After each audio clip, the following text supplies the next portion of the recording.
Learn English through stories K8 PDF. Adapted and modified by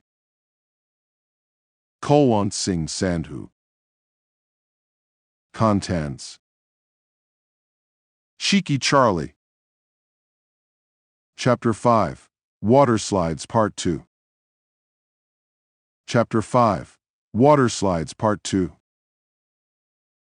"I'll tell you what," said Dad as we walked past the tower. "Let's go on the slides." "Yay!" shouted Charlie. "I want go on the dragon." "I'm not going on the Drago," I said firmly. "Me neither," said Mom. "It looks horrific, and the kids are too small." "I'm not small, I'm free," shouted Charlie, stamping his foot. "You may be 3, but you're still not big enough. Maybe next year." "Oh, relax," said Dad. "I'll go down with them. You can wait for us at the bottom." "Yay! Yay! Yada!" shouted Charlie. Have you noticed how much Charlie shouts? I once told Charlie that his belly button was a volume control. I stuck my finger in it and twiddled it around to see if he'd be quiet. But then he started shouting at me. So I told him his button must be broken. Mom put a swimming jacket on Charlie and helped me with my armbands, and then took all our bags. We grabbed Dad's hand and set off up the steps. 1, 2, 3, 4, 5, 7, 10, 11, 20, counted Charlie as we went up. He's rubbish at numbers. "I reckon you could do the dragon," said Dad to me. "But it looks really scary," I said. "I might get stuck in the tube." "It's not like Charlie and the Chocolate Factory, you know, Harry. And you're a skinny mini anyway. Come on, it'll be fun, and I'll hold you the whole way down." "Only if you promise to lift me up at the end so I don't get water up my schnoz," I said. "Hinky promise." "Hinky promise," said Dad. And so we climbed past the entrance to the hamster, all the way to the top of the dragon. We were seriously high. You could see right out of the hotel over the roofs of the town towards the sea. The metal platform had little gaps, and you could see people climbing up the steps underneath you. In front of us, 2 more steps led up to the dragon. There were handles to grab, so you could sit down and get ready. I could just see the first bend and the entrance to the green tunnel. I grabbed the railing and looked down to find Mom. Big mistake. I got the humpy bridge feeling in my tummy. Does yours do that? It feels like your insides are rolling over and over like socks in a washing machine. I grabbed Dad's arm. "I'm scared," I said. Even Charlie was a bit quieter than normal. All you could hear were the jets of water and the faraway cries of children at the bottom. "Ah, come on," said Dad. "It'll be brilliant. Now, how are we going to do this? Perhaps I should have thought this through a little bit more." He picked up a mat from the pile. "Right. I'll get onto the mat and hold on to the bars. Charlie, you climb on and sit between my legs so you're at the front. Harry, you're on last. Climb over me into the middle and grab Charlie round the waist. Easy peasy." And before we could say anything, he'd let go of our hands, climbed up the steps, and plonked himself down on his mat in the water jets at the top of the slide. "Whoa, these babies are strong," he said, grabbing onto the bars. "What babies?" said Charlie. "He means the jets," I said. Dad's always talking about babies instead of the proper words. I don't know why. "Right, Charlie boy, climb on board the daddy train." Charlie clambered up the steps behind Dad and stood there, not quite knowing what to do. Just crawl over me, said Dad. He grabbed the bar above his head with one hand and took Charlie's arm with the other. Charlie wriggled down Dad's body towards the space on the mat at the front, between Dad's knees. Everything was wet and slippery, and Charlie's little hands were grabbing and prodding, trying to get a grip.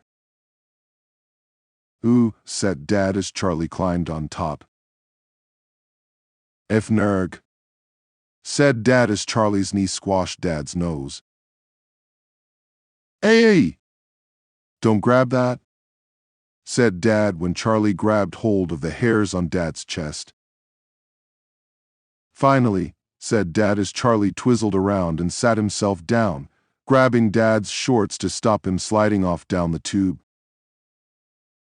"Right, Harry, you're up. Do the same as Charlie, but try not to break every bone in my body," said Dad.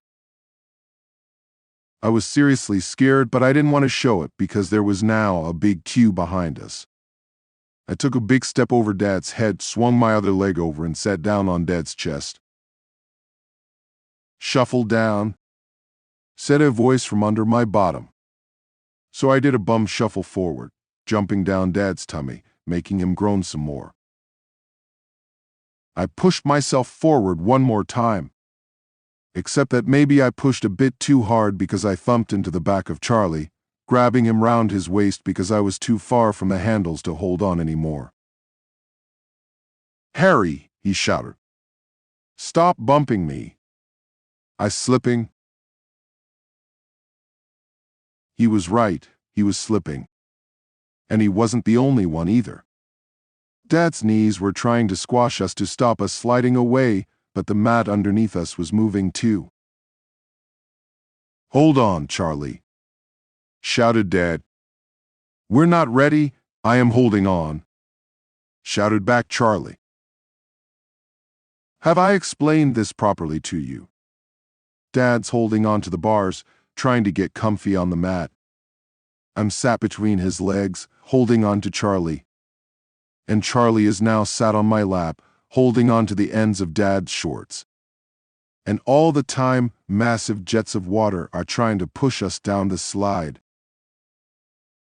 Now when Charlie grabs hold of something, you can't make him let go. It doesn't matter if it's your hand, a packet of mini cheddars, or in this case Dad's shorts. But Dad's shorts weren't so grabby. In fact, they gave up completely. "Whoa," said Charlie, and it was the right noise because we were off down the slide. Charlie, me, the mat, and Dad's shorts. Without Dad in them.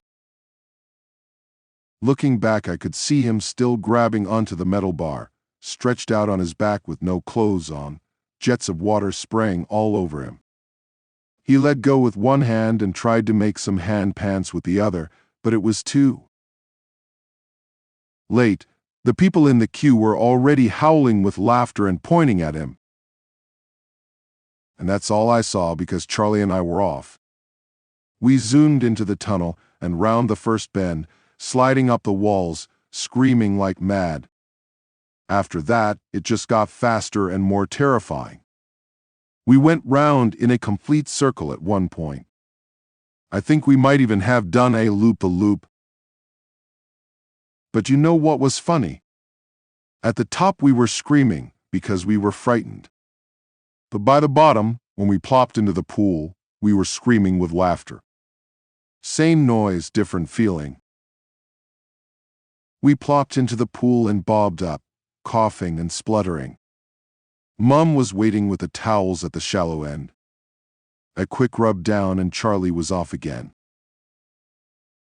"Don't go too far, Charlie," said Mom as he waddled away. It was only then that we noticed the crowds of people by the side of the pool, all pointing up at the top of the slide. They were the same people who had been so angry when Charlie had mixed up their stuff. But they weren't angry now. They were laughing, shouting, and taking pictures with their phones of Dad.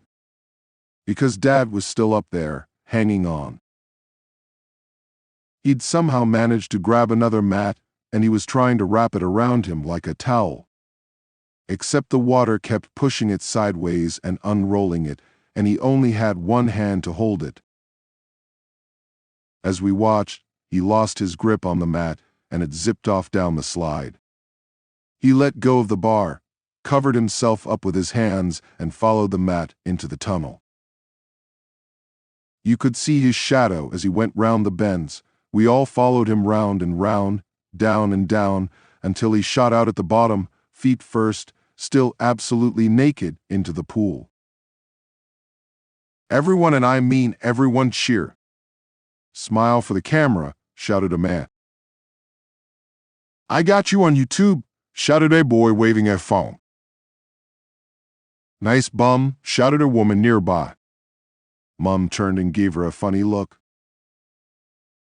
Dad swam to the side and waved at Mom to bring a towel. She smiled and pointed to the steps. Dad looked very grumpy and waved again, so Mom took a towel down.